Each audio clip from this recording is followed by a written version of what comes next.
નમસ્કાર દર્શક મિત્રો, રિયલ સમાચારમાં આપનું સ્વાગત છે। સમાચારોની શરૂઆત કરતા પહેલા એક નજર કરીએ આજના મુખ્ય સમાચાર પર।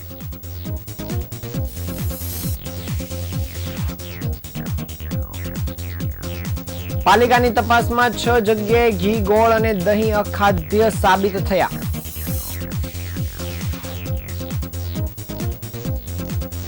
સુરતમાંથી પ્રથમ વખત 5.85 કરોડની કિંમતનું કોબરા સાપનું ઝેર પકડાયું।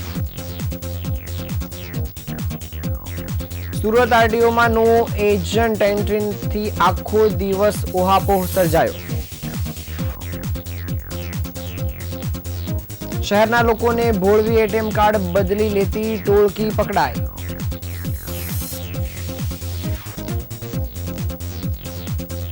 તળાવનું પાણી ખાડીમાં કાઢી માટી વેચવાના આક્ષેપ સાથે ખેડૂતોએ કલેક્ટરને આવેદનપત્ર આપ્યું। સાયબર ફ્રોડ માટે બેંક ખાતા પૂરા પાડતી ગેંગના વધુ 4 આરોપી પકડાયા।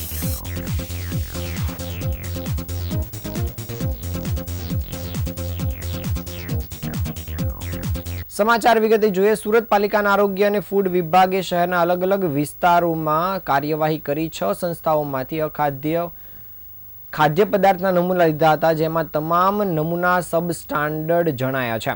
તપાસ દરમિયાન ઘી, ગોળ અને દહીંની ગુણવત્તા નિયમાનુસાર ન હોવાનું બહાર આવ્યું છે। ઉધનાની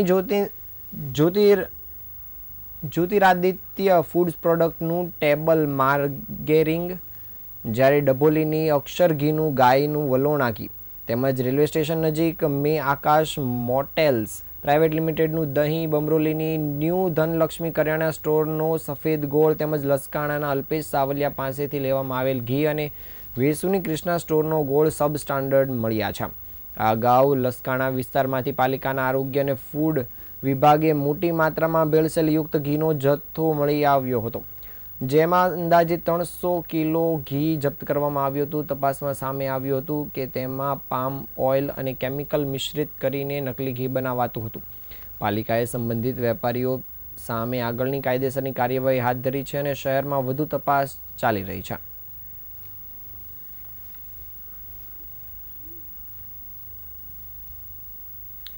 સ્પેશિયલ ઓપરેશન ગ્રુપને મહત્વની સફળતા હાથ લાગી છે। કદાચ ગુજરાતના ઇતિહાસમાં પ્રથમ વખત 5 કરોડ ને 85 લાખની કિંમતનું કોબરા સાપનું ઝેર પકડાયું છે।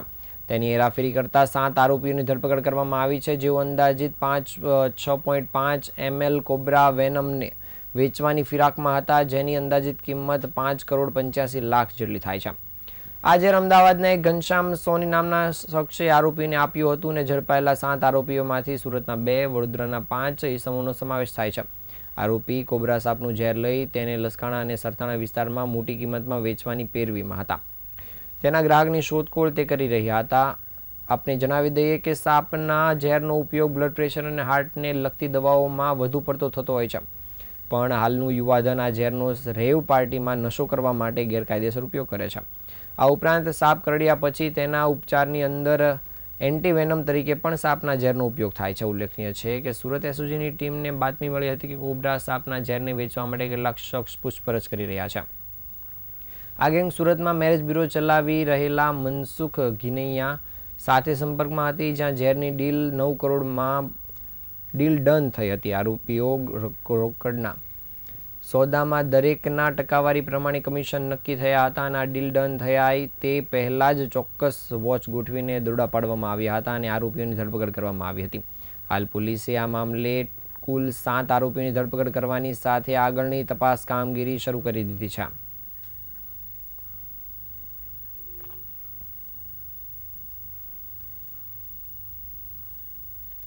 સુરત આરટીઓ કચેરીમાં સોમવારે એજન્ટોના પ્રવેશ પર અચાનક પ્રતિબંધ મુકાતા સમગ્ર દિવસ દરમિયાન ભારે ઓહાપોહ મચી ગયો હતો। આરટીઓ અધિકારી એચએમ પટેલે સરકારી કચેરીમાં એજન્ટોના પ્રવેશ મુદ્દે કડક વલણ અપનાવતા સિક્યુરિટી ગાર્ડ્સને સ્પષ્ટ સૂચના આપી હતી કે કોઈપણ એજન્ટને અંદર પ્રવેશ આપવામાં આવે નહીં। સૂચનાના પગલે કચેરી ખુલતાની સાથે જ ગેટ પર તૈનાત સિક્યુરિટી સ્ટાફ એલર્ટ થઈ ગયો હતો અને એક પણ એજન્ટને અંદર પ્રવેશ આપવામાં આવ્યો ન હતો। નિયમિત કામકાજ માટે આવેલા એજન્ટોને ગેટ પર અટકાવવામાં આવતા તેઓએ આરટીઓ કચેરીની બહાર જાહેર રસ્તા પર એકત્ર થઈ ગયા હતા અને આખો દિવસ ત્યાં જ અડીંગો જમાવીને બેઠા રહ્યા હતા। એજન્ટોના પ્રવેશ પર પાબંદી લાદતા કચેરીની અંદર સન્નાટો જોવા મળ્યો હતો, જ્યારે બહાર આ નિર્ણયને લઈને એજન્ટોમાં અસંતોષ ફેલાયો હતો. એજન્ટોમાં ચર્ચા એવી વહેતી થઈ હતી કે વડોદરાથી બદલી પામી આવેલા અધિકારીઓ સુરત બહારના એજન્ટો અને ફોલ્ડરિયાઓને કામ અપાવવા માંગે છે, જેને કારણે આ નિર્ણય લેવાયો છે. ગત સપ્તાહે આરટીઓ એચ.એમ. પટેલે સિક્યુરિટી ગાર્ડ્સને આ મામલે કડક સૂચના આપી હતી અને 2 ગાર્ડ્સના લેખિત નિવેદન પણ લીધા હતા અને સિક્યુરિટી એજન્સીના હેડને બોલાવીને આડે હાથ લીધા હતા. તાજેતરમાં જ મહેસાણાના આરટીઓમાં એજન્ટ પર પ્રતિબંધ મુકાયા બાદ હવે સુરતમાં પણ દરવાજા બંધ થતા આ નિર્ણય ચર્ચાનો વિષય બન્યો છે.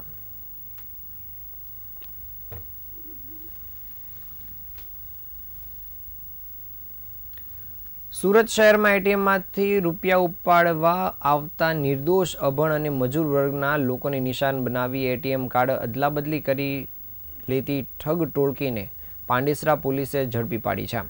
પોલીસે કુલ 5 આરોપીઓને પકડી પાડી તેની પાસેથી 1,10,000નો મુદ્દામાલ જપ્ત કર્યો છે. આ કાર્યવાહી સુરત શહેર પોલીસ માટે એક મોટી સફળતા માનવામાં આવી રહી છે. પાંડેસરા પોલીસના સર્વેલન્સ સ્ટાફને બાતમી મળી હતી કે 5 ઇસમો એટીએમમાં ઠગાઈ કરી સુરતમાંથી પોતાના વતન ઉત્તર પ્રદેશ તરફ નાસી જવાની તૈયારીમાં છે. જોકે હાલ તેઓ પાંડેસરા વિસ્તારમાં જીયાવ ગામ રોડ કૈલાશ માનસ સ્કૂલ પાસે એક મકાનમાં છુપાયેલા છે. પોલીસ પોતાની ઓળખ છતી ન થાય તે માટે મહિલા કોન્સ્ટેબલ કેશવીબેન રમેશભાઈને ડૉક્ટરનો એપ્રેન પહેરાવી વેશ બદલીને મકાનમાં મોકલ્યા હતા અને બીમારી અંગે પૂછપરછ દરમિયાન આરોપીઓ હાજર હોવાનું સ્પષ્ટ થતાં તરત જ અન્ય પોલીસ સ્ટાફને બોલાવી મકાનને કોર્ડન કરી 5 આરોપીઓને ઝડપી પાડવામાં આવ્યા હતા. પૂછપરછ દરમિયાન આરોપીએ સ્વીકાર્યું હતું કે છેલ્લા 6 મહિનાથી તેઓ સુરત શહેરના વિવિધ વિસ્તારમાં અલગ અલગ બેંકના એટીએમ મશીનોમાં લોકોની રાહ જોતા જે વ્યક્તિઓને એટીએમમાંથી રૂપિયા ઉપાડતા આવડતું ન હોય, ખાસ કરીને મજૂર અને અભણ લોકોને મદદના બહાને વાતોમાં ભોળવી તેમના પિન જાણી લેવાની સાથે નજર ચૂકવી એટીએમ કાર્ડ બદલી લેતા હતા. પછી એટીએમમાંથી રૂપિયા ઉપડતા નથી તેવું બહાનું કાઢીને ખોટું એટીએમ કાર્ડ આપી દેતા અને એટીએમ કાર્ડ બદલાવી રૂપિયા ઉપાડી લેતા હતા. વધુ ચોંકાવનારી વાત એ છે કે એક ભોગ બનનારનું એટીએમ કાર્ડ બીજા ભોગ બનનારને આપી ફરી અદલાબદલી કરી અને અનેક સ્થળોએથી ઠગાઈ કરવામાં આવતી હતી. અનેક પોલીસ સ્ટેશનમાં ગુનાઓ દાખલ કરવામાં આવ્યા છે, જેમાં Pandesara police station, Sachin GIDC police station તેમજ ભેસ્તાન પોલીસ સ્ટેશનમાં મળી કુલ 5 ગુના નોંધાઈ ચૂક્યા છે. હાલ પોલીસે આ ગુના હેઠળ આરોપીઓની ધરપકડ કરવાની સાથે તેમની સઘન પૂછપરછ કરવા ઉપરાંત આગળની તપાસ કામગીરી શરૂ કરી છે.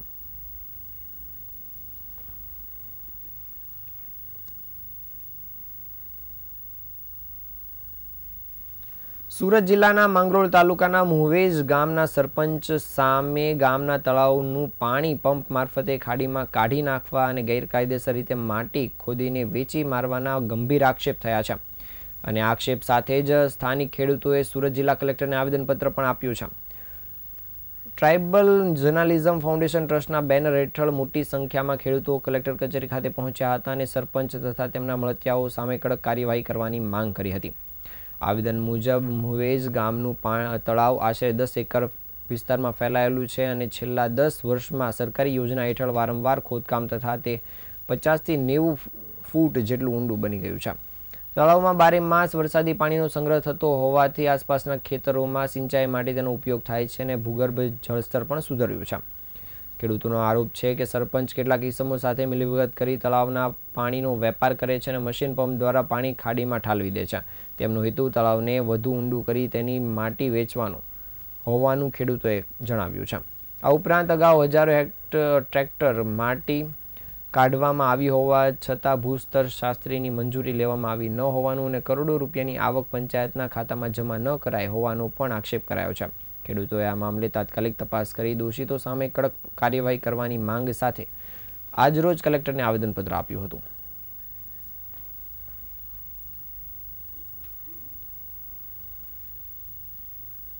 કલેક્ટરને રજૂઆત એ કરવામાં આવ્યા છે કે સુરત જિલ્લાના માંગરોળ તાલુકાના મહવેજ ગામના તળાવમાં છેલ્લા 3 મહિનાથી જે છલોછલ 12 માસ પાણીનું સિંચાઈ માટે ઉપયોગ કરી શકે એ કિંમતી પાણીનો છેલ્લા 3 મહિનાથી ભારે મશીનરીઓ મૂકી સરપંચ અને એના સભ્ય દ્વારા ખાડીમાં એને ખાલી કરી દેવામાં આવી છે અને એમનું આશય એ છે કે આ 90% પાણી ખાલી થઈ ગયું છે તો ફરીથી આનું માટી ખનન થઈ શકે અને માટી ખનન થશે. જો હવે ફરીથી માટી ખનન થશે તો જે ખેડૂતો છે તે એમની જે કિનારાની જગ્યા છે તળાવની તે બધી વરસાદમાં ધોવાણમાં ચાલી જશે અને જો ધોવાણમાં ચાલી જશે તો એમનું પાકને નુકસાન થઈ જશે અને એમને ભૂખે મારવાના વારા આવે તો આવું ઘટના નહીં ઘટે એના માટે ખેડૂત લોકો ભેગા મળીને આજે સુરત કલેક્ટર શ્રીને રજૂઆત કરવામાં આવ્યા છે કે આ જે પણ ઘટના માટી ખનન થવાનું છે તો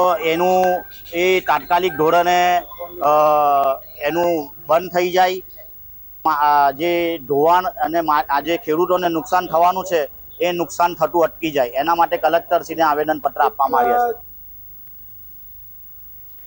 સુરત સાયબર સેલે સાયબર ગઠિયાઓનો ફ્રોડ માટે બેંક ખાતા ઉપલબ્ધ કરાવતી ગેંગના વધુ 4 શખ્સોને ઝડપી પાડવામાં સફળતા મેળવી છે.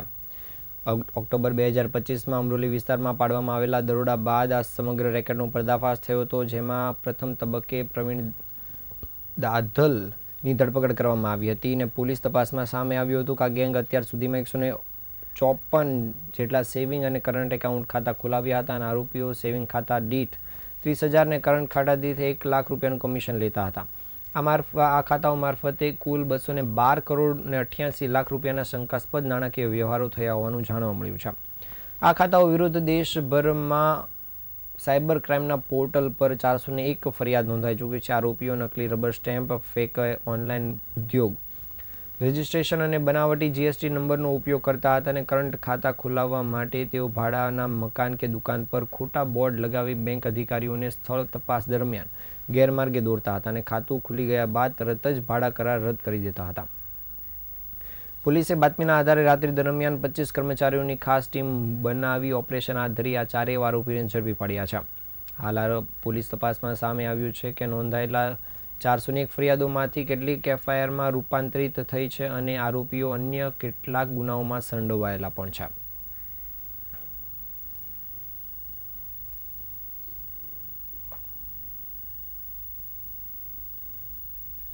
સુરત શહેર આહિર સમાજ સેવા સમિતિ દ્વારા પર્વત ગોળાદરા ખાતે 23મી જાન્યુઆરીના રોજ 32મા સમૂહ લગ્ન સમારોહનું ભવ્ય આયોજન કરવામાં આવ્યું છે. આ સમારોહમાં 194 નવયુગલો વૈવાહિક જીવનમાં પ્રવેશ કરશે. આહિર સમાજ સેવા સમિતિના પ્રમુખ જીતુભાઈ કાછડ દ્વારા આપવામાં આવેલી માહિતી અનુસાર આ સમારોહમાં નવયુગલોને આશીર્વાદ પાઠવવા માટે ગુજરાત રાજ્યના માનનીય મુખ્યમંત્રી ભૂપેન્દ્રભાઈ પટેલ, જળશક્તિ મંત્રી CR પાટીલ, નાયબ મુખ્યમંત્રી હર્ષભાઈ સંઘવી, શિક્ષણ મંત્રી તિકમભાઈ છાંગા સહિત રાજ્યના અનેક મંત્રીઓ, સાંસદો, ધારાસભ્યો, કોર્પોરેટરો અને સમાજના આગેવાનો ઉપસ્થિત રહેશે. સમારોહમાં ગુજરાતભરમાંથી 300થી વધુ આગેવાનો તેમજ અંદાજે 1 લાખથી વધુ લોકો હાજર રહી કાર્યક્રમને શોભા વધારશે. આ સમૂહ લગ્ન સમારોહ માત્ર લગ્ન પ્રસંગ પૂરતો સીમિત ન રહી સામાજિક સમરસતા, સમાજ સંગઠન અને 21મી સદીમાં સમાજની પ્રગતિ માટે મહત્વપૂર્ણ મંચ સાબિત થશે. મધ્યમ વર્ગના પરિવારો બિનજરૂરી ખર્ચ ટાળી બચતનો સદુપયોગ કરીને આવનારી પેઢીને શિક્ષિત બનાવે તેવા સંદેશ સાથે સમાજના આગેવાનો દ્વારા આહવાન કરવામાં આવ્યું છે. કાર્યક્રમ દરમિયાન બ્લડ ડોનેશન કેમ્પ, સર્વરોગ નિદાન કેમ્પ, પર્યાવરણ જાગૃતિ અભિયાન તેમજ જળ એ જ જીવન સૂત્રને સાર્થક કરતી વિવિધ પ્રવૃત્તિઓનું પણ આયોજન કરાયું છે. સાથે સાથે કન્યા કેળવણી, ઉચ્ચ શિક્ષણ અને યુવા પેઢીઓના સર્વાંગી વિકાસ માટે જનજાગૃતિ લાવવામાં આવશે.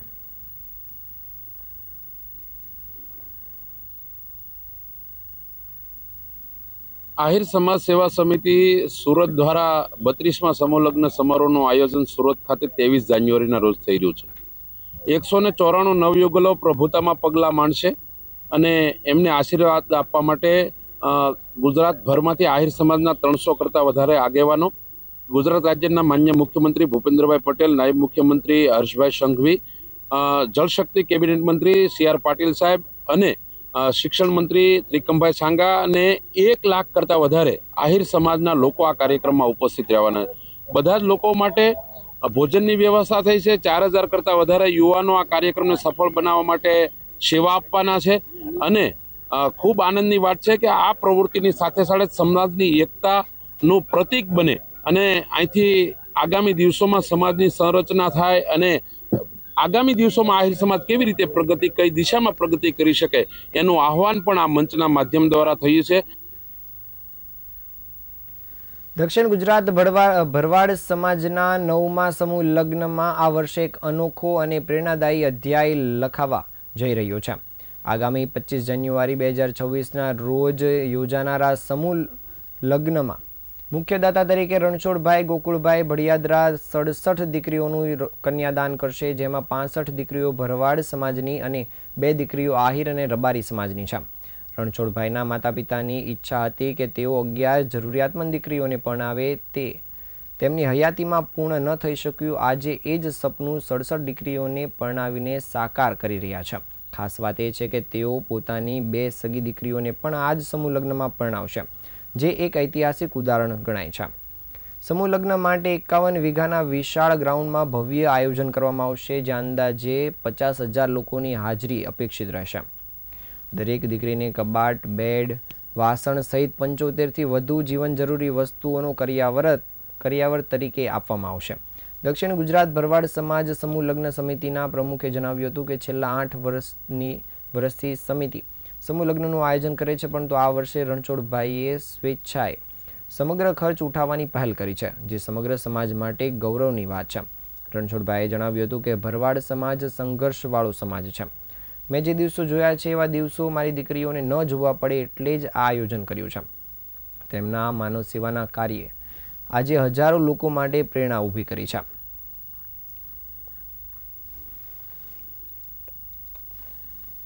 આ હતા આજના સમાચાર. નવા સમાચાર સાથે ફરી મળીશું. ત્યાં સુધી રજા આપશો. નમસ્કાર.